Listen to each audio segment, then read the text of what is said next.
सोलापूर महानगरपालिकेच्या प्रभाग क्रमांक 8 मध्ये भारतीय जनता पक्षाचे उमेदवार अमर पुदाले, प्रवीण दर्गो पाटील आणि बबिता धुम्मा, गीता गवई यांनी जोरदार पदयात्रेद्वारे प्रचार करत मतदारांशी थेट संवाद साधला। नागरिकांच्या गाठीभेटी घेत प्रभागाच्या सर्वांगीण विकासासाठी मतदारांनी पाठीशी राहावे असे आवाहन यावेळी करण्यात आले। बनशंकरी देवी मंदिर, साखरपेठ पोलीस चौकी, साखरपेठ विहीर, स्वस्तिक मिठाई, नारायण कुचन प्रशाला, मुडगिरी घर, नीलकंठेश्वर मंदिर, जुने सिद्धेश्वर मंदिर, हिंगोलांबिका मंदिर परिसर आदी भागातून पदयात्रा काढण्यात आली। या पदयात्रेदरम्यान प्रत्येक घरात जाऊन उमेदवारांनी नागरिकांच्या समस्या, अपेक्षा आणि सूचनांची माहिती घेतली।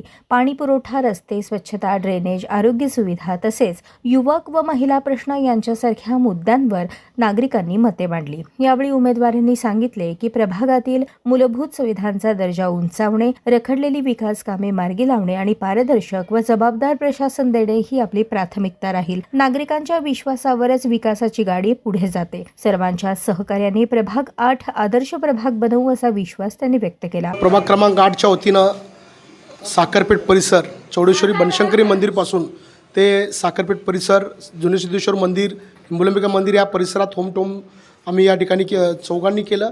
या ठिकाणी अत्यंत चांगल्या प्रमाणे प्रतिसाद या ठिकाणी मिळत आहे। तर मेंबरने या ठिकाणी अमर पुदालेजींनी या अगोदर पाणी, रस्ते, वीज, कचरा या सगळ्या गोष्टीवर काम केल्यामुळं या ठिकाणी अत्यंत चांगल्या पद्धतीनं आम्हाला प्रतिसाद मिळू लागलेला आहे। तर मतदारांनी या ह्याच्यामध्ये चांगल्या प्रमाणे प्रतिसाद देऊन उत्साहाने मतदान करावं असंही मी या तुमच्या माध्यमातून मी तुम्हाला या ठिकाणी सांगतो।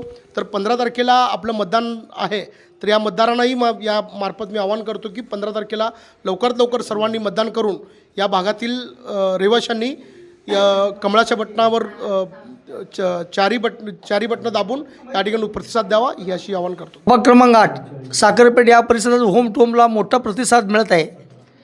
ह्या परिसरात वॉटर लाईन असू दे, ड्रेनेज लाईन असू दे, कॉन्क्रीट रस्ते असू दे, स्ट्रीट लाईट असू दे, घंटागाडी असू दे, आणि ज्या ठिकाणी कचरा टाकण्याचे उकरंडे होते ते ह्या 5 वर्षात 100% बंद करण्यात आले आहेत। ह्या राज्याचे मुख्यमंत्री आदरणीय देवेंद्र फडणवीस साहेब यांच्या माध्यमातून जी लाडकी बहीण योजना झाली आहे, त्या योजनेच्या माध्यमातून इथल्या जे स्लम भाग आहे त्या कुटुंबाला मोठ्या प्रमाणात एक आर्थिक आधाराचा हात झाला। दुसरी गोष्ट आरोग्याच्या बाबतीत बोलतो, वॅक्सिन, कोविड काळात वॅक्सिन असू दे, फवारणी असू दे, स्वनिधी योजना असू दे, बालसंगोपन असू दे, आधार कार्ड असू दे, त्याच्यानंतर मुख्यमंत्री सहायता निधीतून ह्या ठिकाणी बायपास असू दे, कॅन्सरचा उपचार असू दे, कुणाला पॅरालिस असू दे, ज्यांची आई किंवा वडील नसतात त्याला बालसंगोपन लागून होतं, ज्यांच्या वडिलाला पॅरालिस असतं, जे म्हणजे उत्पन्नाचं साधन घरातलं बंद पडते, तर बालसंगोपनाची शासनाची योजना या मी घराघरापर्यंत आमच्या या प्रभागाच्या माध्यमातून पोचवली। या परिसरात इतक्या मोठ्या प्रमाणात काम केलेलं आहे की एकही माणूस कामापासून वंचित राहिला असं आम्हाला तर वाटत नाही।